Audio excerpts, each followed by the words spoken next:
Bill Grabowski, let's talk about Mothman, Point Pleasant. Give us a thumbnail sketch of the range of things that happened there, and then we'll get into how you sort of tracked a lot of this down. I guess a way to get into it is if somebody were to watch that movie, the Mothman Prophecies, and try to figure out what it meant, it's pretty tough. Or to read the book, read Keel's book, or any of a number of other books. I mean, it's hard to sort of put any of that stuff into perspective when you consider the range of weird stuff that was reported there. It is, especially, I guess, if you came to the whole Mothman story through the movie, brilliant as it was, there were a lot of, because Mark Pellington is an incredible director, he has an incredible grasp on what it feels like to experience terror and paranoia, and also, as you can see in the movie, there's this sense of constant surveillance. I don't necessarily mean by humankind, but it's palpable. It makes your flesh crawl. And the movie, it has a lot more of an abstract take to a lot of the events, and I have to give him credit for not having a guy in a rubber suit playing Mothman. That would have been ridiculous. Probably a person would be better off reading the Mothman Prophecies. And to put it in a nutshell, what happened there was, I believe first there were UFO sightings in and around Point Pleasant, like the Ohio River Valley. There was a flap in 1966 anyway, throughout the nation, but it seemed to focus on the Ohio River Valley. And some grave diggers not very far from Point Pleasant saw what they described as a man in a brown suit in a tree, and it took off. I'm not so sure if they actually saw it fly off or did they looked away and it was gone. And then there was the November 15th, 1966 sightings with Roger Scarberry and his wife and the Millette couple at the old TNT ordnance site. This place used to manufacture ammunition during World War II. Well, describe what they saw for the benefit of those who are not familiar with the story. Well, they were out cruising around and apparently not drinking or using any drugs, which was verified later when they went to the police station. And they came around a corner by the North Power Plant, which is no longer there, but it was a massive, blocky structure full of stairways, and I believe it was, there are pictures on the internet of it, I believe it was a 4-story structure. They came around the corner of that, and Roger's headlights picked up what are described as basically like bicycle reflectors, 6 inches apart, red, and then they realized these were attached to something that was moving, described as 7 to 8 feet tall, with wings folded up behind its back.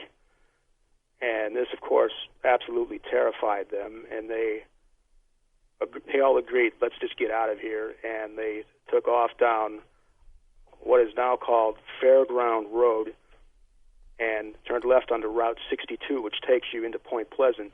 It's about a 7-mile ride, and they claim to have been pursued by this Mothman creature in flight. And apparently they also reported that he landed on a billboard, and as soon as they got into the Point Pleasant town limits, it vanished. And they also claimed to have passed a dead dog, which, after they went and reported this all to the police and calmed down a little bit, they all went back out, and the dog was no longer there. A lot of it made of that.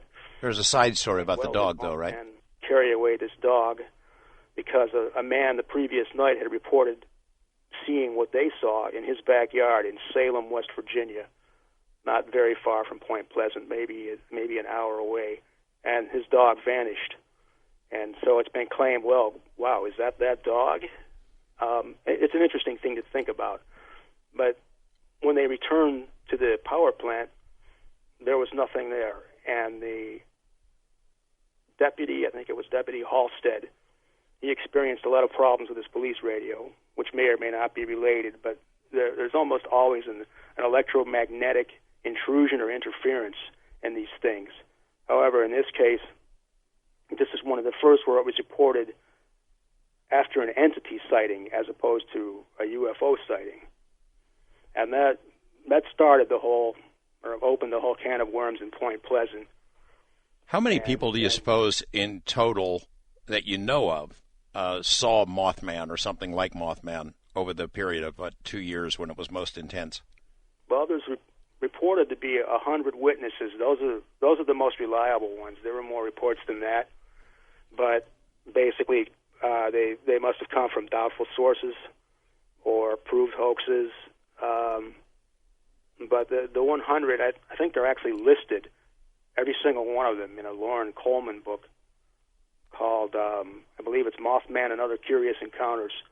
There's probably other sightings where people never reported it at all because they don't want to be thought crazy. Right, as with UFOs. It's estimated that I think about 10% actually get reported. So how long did this go on? Is it 2 years? Am I right in that, or is it longer than that? It was the main activity was, yes, from fall 1966, and then for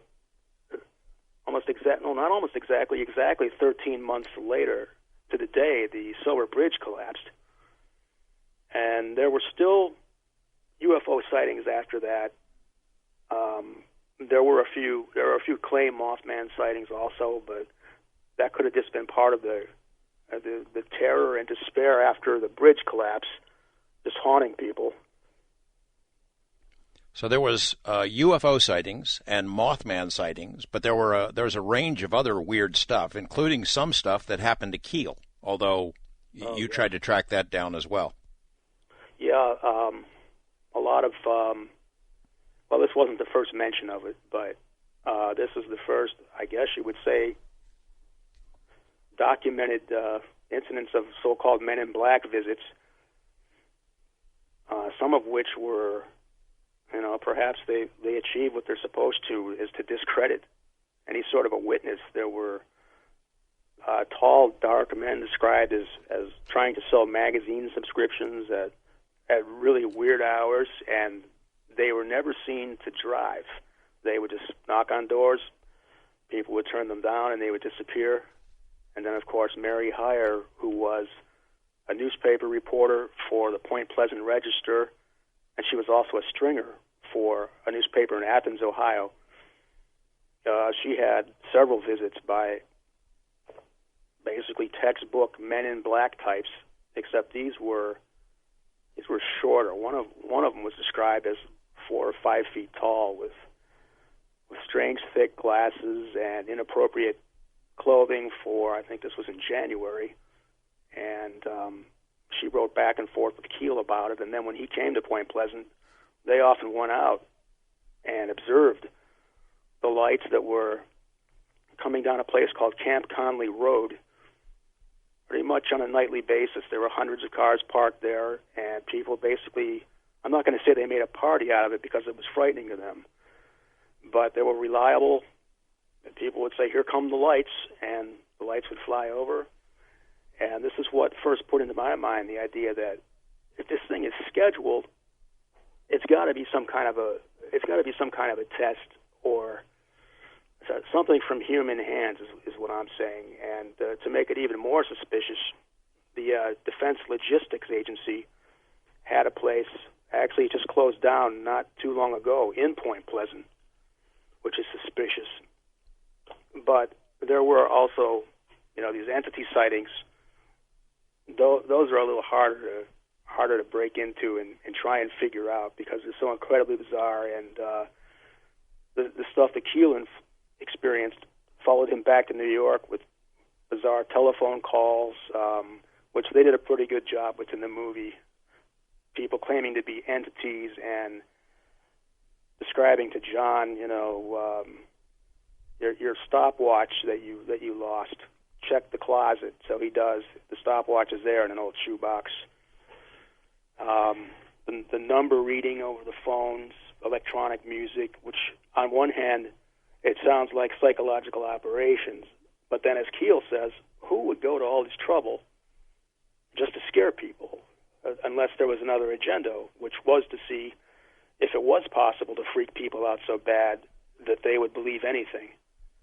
There were some calls that he took from this metallic voice. You know, other people in the field have had similar calls, but in this case, you think a couple of them, you mentioned in the book, you are pretty sure a couple of them were hoaxed. Yeah, a few are demonstrably, that's provable. Gray Barker did some of the nonsense.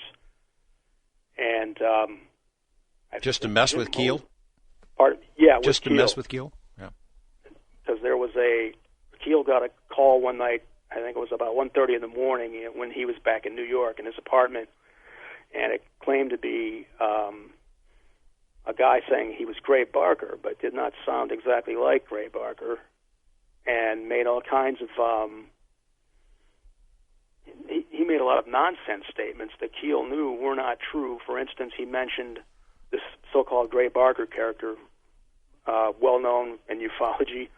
He mentioned visiting Keel and he's visit with a Mr. Derenstein, when the guy's name was actually Derenberger, who was the Indrid Cold witness, supposedly. And that's when Keel thought either this is Gray Barker and he's incredibly drunk, or it's something else. And then much later on, through phone records, he found out that it was Gray Barker. And for a long time, that incident was taken as it must have been an entity imitating Gray Barker, but in fact it wasn't. Well, the thing about the watch in the closet is pretty weird. It's hard to explain that. It wasn't. That doesn't sound like Gray Barker could pull that one off. So no, that would be.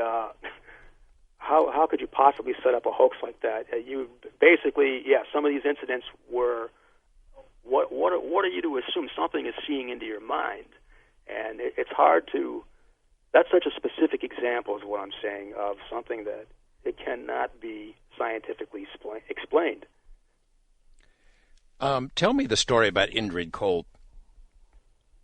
Okay. Well, this Woodrow Derenberger, who lived in Mineral Wells, West Virginia, it's near Parkersburg, which is about 75 miles south of Wheeling, West Virginia. He was driving in a truck, and it was loaded with, I think he was collecting junk, or he was repairing sewing machines. He had a lot of appliances in his truck, and he was on Route 77 South, which at that time was new. This was early November. This was 2 weeks before the Mothman sighting at Point Pleasant. This was around November 1st or 2nd, 1966. It was raining, a cold night, and he was aware of another vehicle approaching him that passed him and swerved around in the road and blocked him, and he realized that it was actually in the air, and he had to stop. He described it as a gray, featureless form, sort of like the chimneys on old gas lamps that bell out in the center, and an entity who looked like a normal man came out, and he had longish black hair, and apparently a shiny metallic shirt over which he had a dark, sort of, I guess today you'd just call it a trench coat. And he kept his hands underneath his armpits, and spoke to Derenberger, and he asked him, what is this area over here? He was pointing toward Parkersburg, and he asked Derenberger where he was going, the nature of his business. He told him not to be afraid. And then he also recommended that he report this sighting to authorities, which Derenberger did. And even though Derenberger was labeled a pathological liar, because he did lie about some things, but there were other witnesses to this so-called Indrid Cold event. There was a woman and her son who saw the ship when it was in the sky, and there were two men who were working in, I believe, Marietta, Ohio, and driving home to Point Pleasant. They saw it. So there were outside witnesses to this incident, which sounds incredibly bizarre to begin with, but at least there's some backup on it. It ends in tragedy. The bridge collapses. A lot of people die. They were forewarned, right? I mean, the movie sort of implies that it was all leading up to that all this strangeness was happening in association with something really bad that was going to happen. Do you buy it? Yes.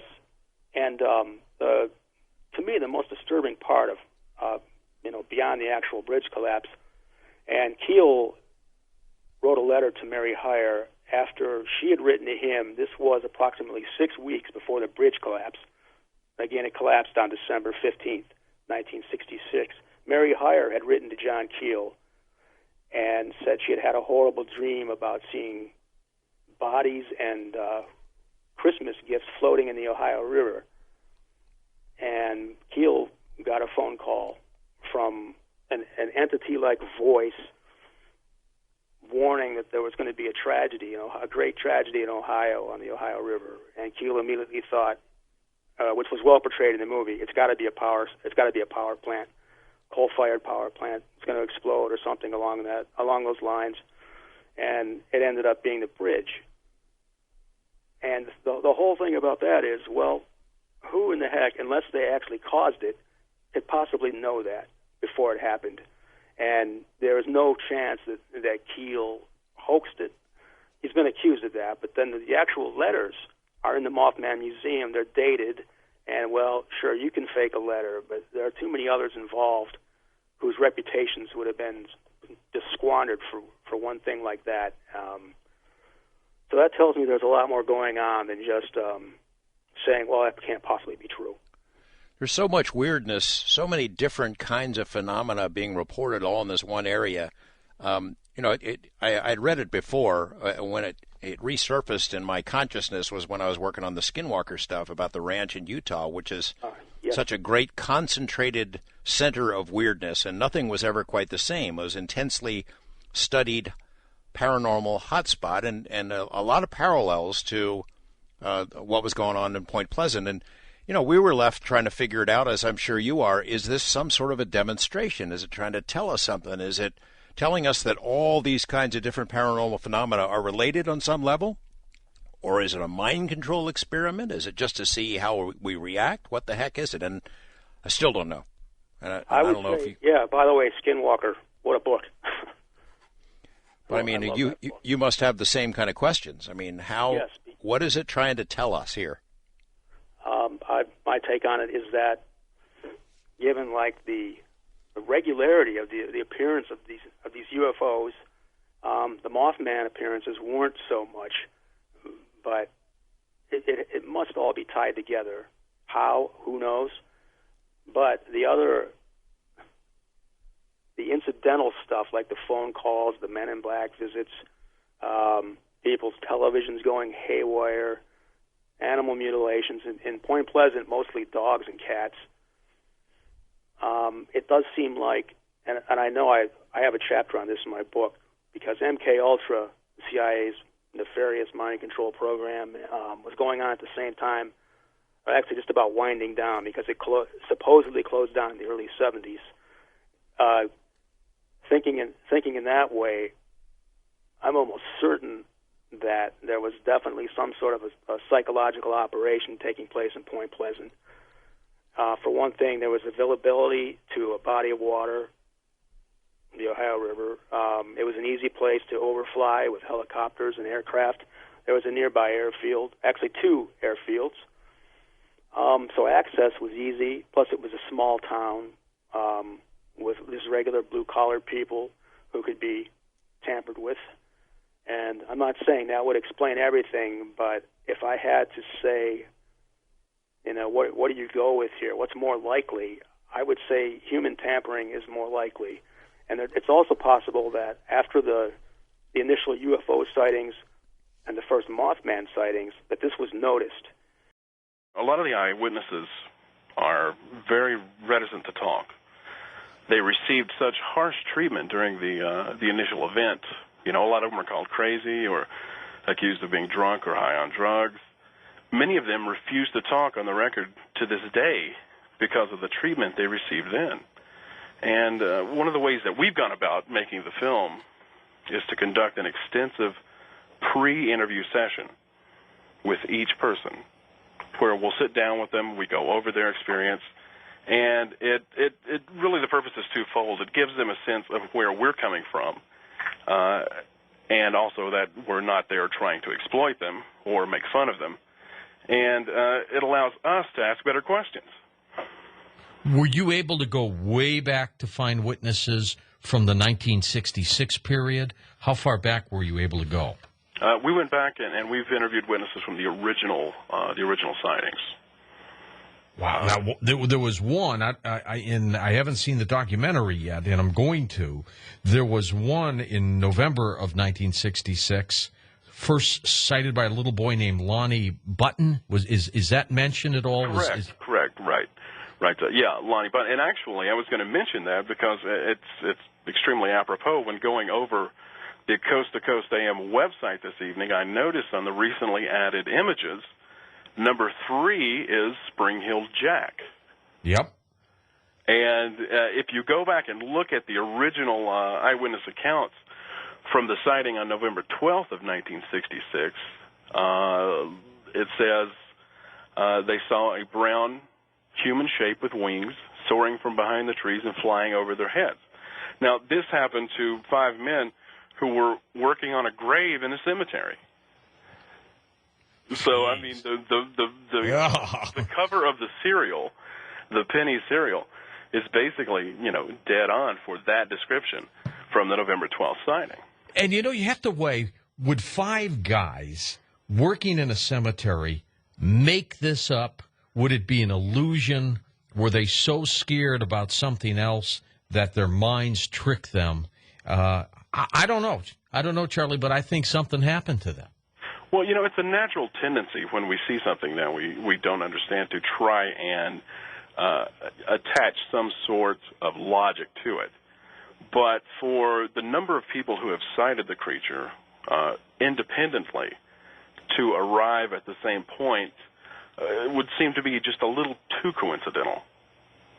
There's a story, November 15th of that same year, 66. 2 young married couples, they were on a late-night drive. They passed a West Virginia ordnance works. It's an old abandoned World War II TNT factory, and they noticed 2 red lights in the shadows by an old generator plant. So they stopped the car. They went, hey, let's see what this is all about. Startled to discover that the lights were, what they say, glowing red eyes of a large creature shaped like a man, but bigger, 6.5 to 7 feet tall. And they all say, and this is what's fascinating, big wings folded against its back. Right. What can it be?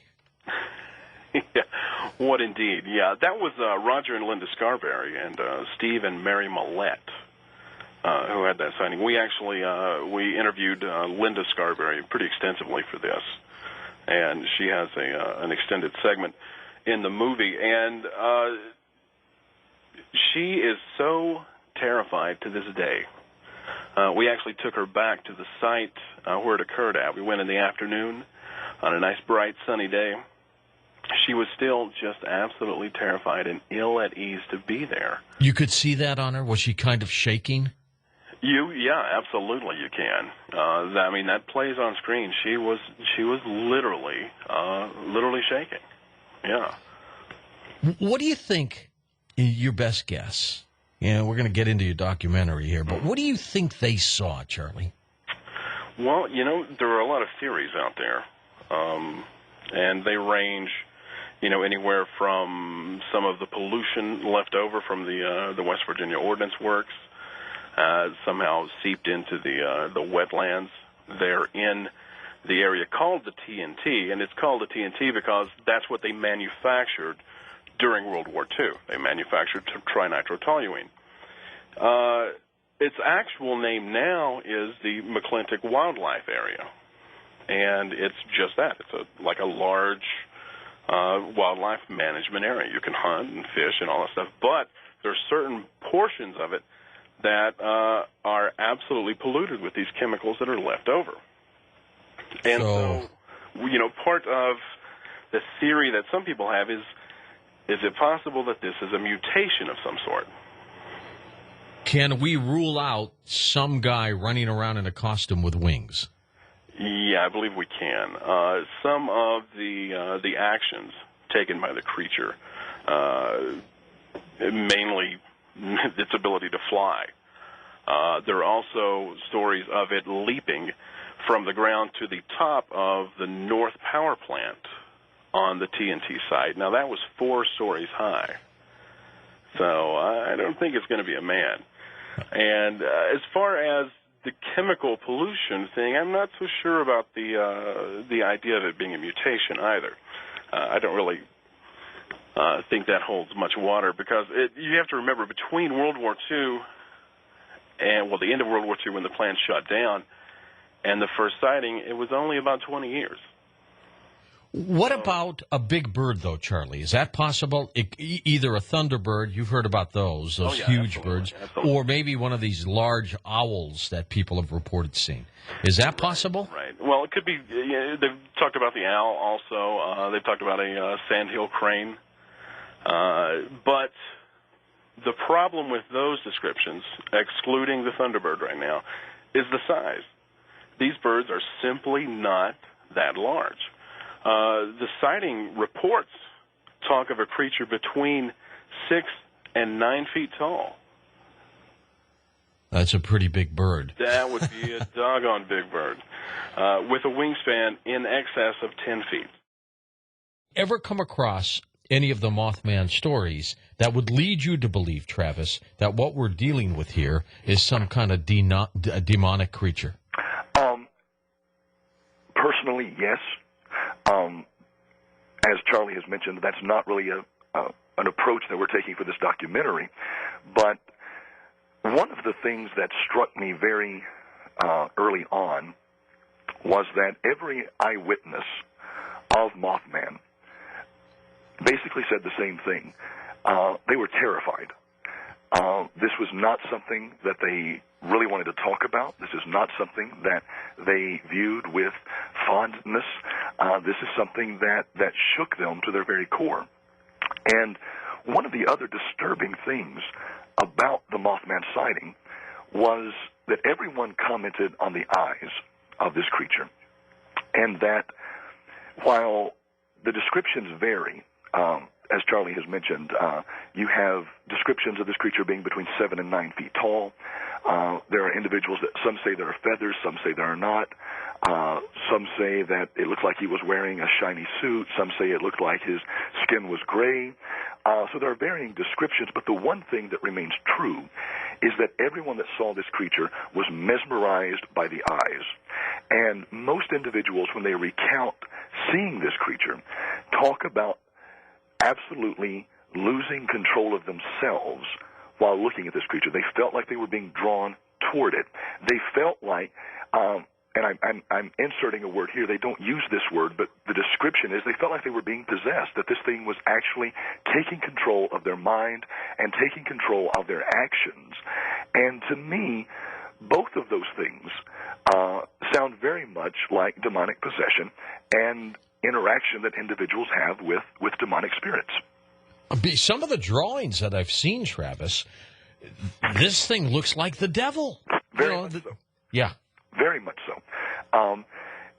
One of the things, and I know Charlie has touched on this already, the whole idea of the name Mothman is very off-putting, and it actually takes you down a road leading you away from what this thing really does look like, because there's nothing about this creature that is moth-like.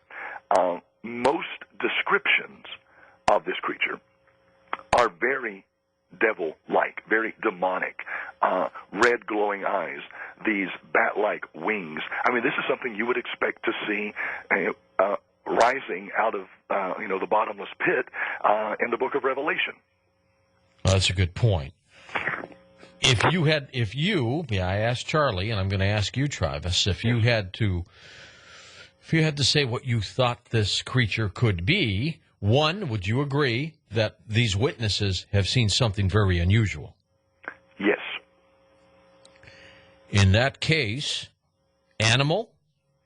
Insect? I highly doubt it.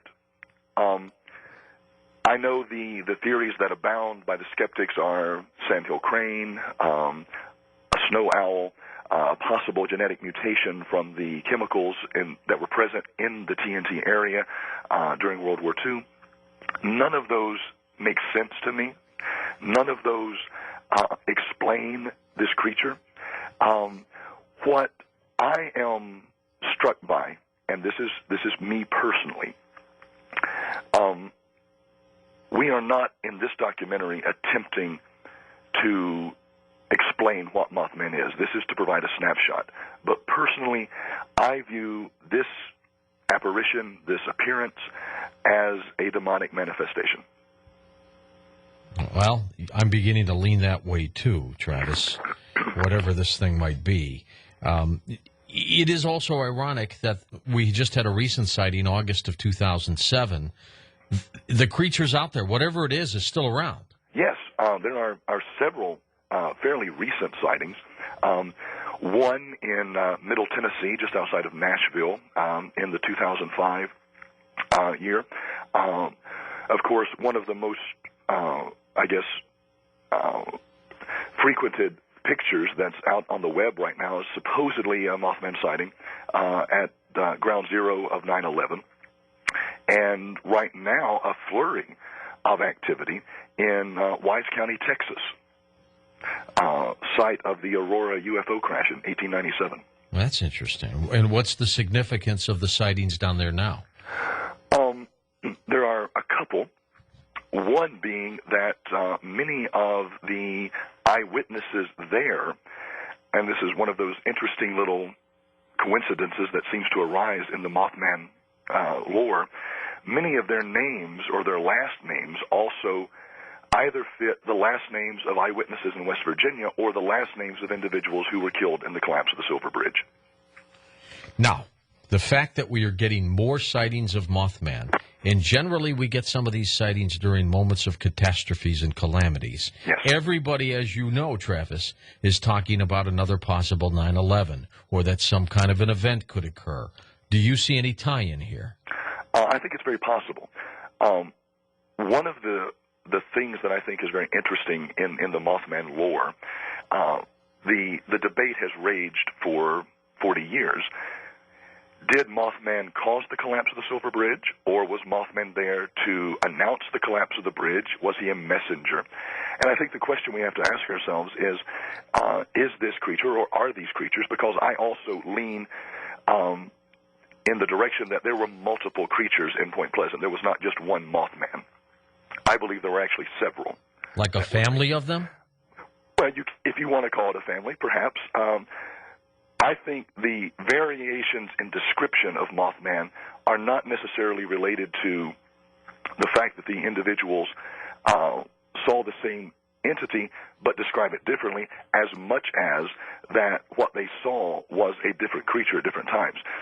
There were over 100 sightings of this creature between 1966 and 1967 in 5 counties, many of them simultaneously or close to simultaneously, hundreds of miles apart. So I don't think that there was one creature that was being seen. I think there were several. It is and I bizarre. think that may be happening again. And I think you bring up a good point, that what we may be seeing is that this creature does, in some form or fashion, tend to announce these impending tragedies. What do you think? Charlie, let's bring you in on this. What do you think of the impending tragedies, Charlie, the possibilities there? Well, absolutely. If you ascribe to the idea that the Mothman appearance in Point Pleasant was in some way a harbinger of the collapse of the Silver Bridge, then, absolutely it would make sense to extrapolate from that and say that the sightings that are going on now are much the same. They're precursor warnings or harbingers of catastrophes or catastrophic events yet to pass. Mark and Lauren, you jump in anytime you want here. Okay. Before we bring in Judy at the halfway point, tell me a little bit about your work and research that led you to write the book Thunderbirds. Well, there have been so many legends about giant birds across the country, and so much material has surfaced, especially in 1977, which is really a landmark point in the 20th century, really, because this enormous bird attacked a child in Illinois, and this is part of a pattern of attacks upon children that have been going on for the past 200 years. Now, tell me about this specific Illinois case, then. Okay. Well, one of the most interesting things that people should realize is that this is not unique, in that back in 1886, a young boy, 7-year-old boy, was attacked by a giant bird in Mulberry Grove, Illinois, in the month of July. And so here we are in the July of 1977. These 3 boys are playing in a yard in Lawndale, Illinois. 2 giant birds come overhead and circle around, and they both swoop down over these boys, and they run away, of course, and one of them is picked up by the straps of his sleeveless shirt, and he's picked up off the ground and carried from the backyard to the front yard of this home, and he starts screaming and hitting at the bird with his fists. His parents are nearby. They happen to be in a trailer in the front yard, along with another couple. And all 4 of these adults come running on the scene just in time to see this bird drop the boy in the front yard, and they watch the birds fly off to some trees along Kickapoo Creek nearby. And how far was the drop for the little kid, by the way? Well, he was a few feet off the ground. Okay. So he was not physically harmed. He was not even scratched because the bird picked him up by the shirt. But nightmares, Mark. Oh, psychologically, this was devastating. You know, he was, as his mother said, he couldn't sleep. He was fighting that bird all night in his dreams. And, his hair actually turned gray for a while. The little kid's hair? Yeah. Yep. Oh my gosh. And then there was worse to follow, though. His mother rather, thought about for a couple hours whether she should report this kind of thing, and then she got concerned that kids were playing along those in that area where the birds were seen. So she called the police. They came out, made a search of the area, didn't see anything themselves. Did they believe the story? Well, I'm sure everybody's reaction was individual in that case. Some people would have seen how concerned they were and believed them, and other people, if they don't see something themselves, they're going to doubt that there was anything there at all. But the adults were saying that they saw this thing, and these were 2 huge birds, not like anything that anyone could identify otherwise. And so they searched the area, found nothing. But the birds were again seen later, but not immediately. That's days later. They were turning up in the area, and they were even filmed several days later in another location further to the south. But the family was subjected to all these prank calls and just an enormous onslaught of people accusing them of being drunk and calling them constantly on the phone and with crank calls. And the kid started having people beat him up at school, and he'd come home from school and would find dead owls and dead birds on their front porch. Kids are mean, aren't they? Well, adults can be mean too. No, absolutely. Yeah. No doubt about that. But it's really a case of what can happen to people who have, because they are simply victims of chance. That they were the ones who were there when these birds come along, just as had happened the previous century. When Washburn Wright was a 7-year-old boy was picked up by a bird. Unfortunately, he had a jacket on, so his jacket tore and he got free. This Washburn Wright boy in 1886 was not harmed, but again he was picked up off the ground by a large bird, which people just assumed to be an eagle at the time. They said it was a monster eagle, and that's been typical of the history of these birds, is that people have accused the eagles of doing this, and even bird lovers have gotten upset about all that kind of talk and said people are slandering eagles and so on and so on. Eagles are big, and they've got a big wingspan, but not like this. Not like this, no. This is twice the size of any recognized bird, and the largest bird is recognized to be the Andean condor, which is about 11-foot wingspan, and these things are typically up around 18 to 20 feet, sometimes even larger. I had heard of a report a couple of years ago of a guy in a Cessna in Alaska, and one flew right next to him. Right. I mean, right alongside his plane. It was as big as a Cessna. 2002, yeah. They had multiple witnesses there. It wasn't just the pilot, but he had passengers on the plane, so they all had seen it. And it had been reported previously in the area, too. And it was keeping up with the plane. Oh, yes, yeah. These are powerful birds. And people on the ground were watching it, too. Yeah. Have there been reports of the kids being literally taken away, not just dropped like this Illinois case? Yes, in the 1800s, there are a couple of cases. They're well known where people were. There was a case in West Virginia in 1895. Young Landy Junkins who had disappeared. It was in the wintertime in February, so they could see the tracks in the snow where she was on her way to visit a family in the area, and they could see where her tracks in the snow got to the point where she was turning around and around, and then they simply vanished. And people were reporting these giant birds in that vicinity at that time, cresting on a craggy peak near, that nobody could get to. And then livestock was disappearing, and a man was also attacked. He was out with his dog, saved his life because it distracted the bird long enough that the guy was just mauled by this bird. So it was very clear that this child that disappeared was taken off by these huge birds. Where do you think they took the kid, Mark? Well, the unfortunate reality is that the child was undoubtedly killed by these creatures. I mean, do you think they were nesting and they took the child to a nest? And that would be what you'd expect. The horrible thing, in 1977, suppose he had actually been successfully carried away by these birds. It would have been a really disastrous. I mean, do you think they had smaller birds in the nests, and that's what they were bringing these kids for? Well, we can go back to, again, historically in the 1800s, an American Indian was carried off to just such a nest, and there were two small birds in the nest. He fortunately was an eagle trapper. In his background, he was familiar with birds because he would catch them. They would hide themselves, conceal themselves in the ground, and then capture with some bait. They would lure eagles down. They would grab them so they could get their feathers.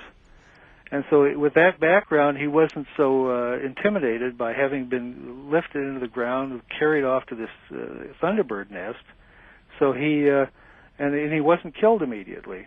So that this Indian was able to escape from this nest. And yes, there were two small birds there that they were intending to feed him to the birds. Describe what these birds look like, Mark. Well, people compare them to condors when they try to make comparisons. They're not, they don't look exactly like them, but that's the closest known bird to their appearance.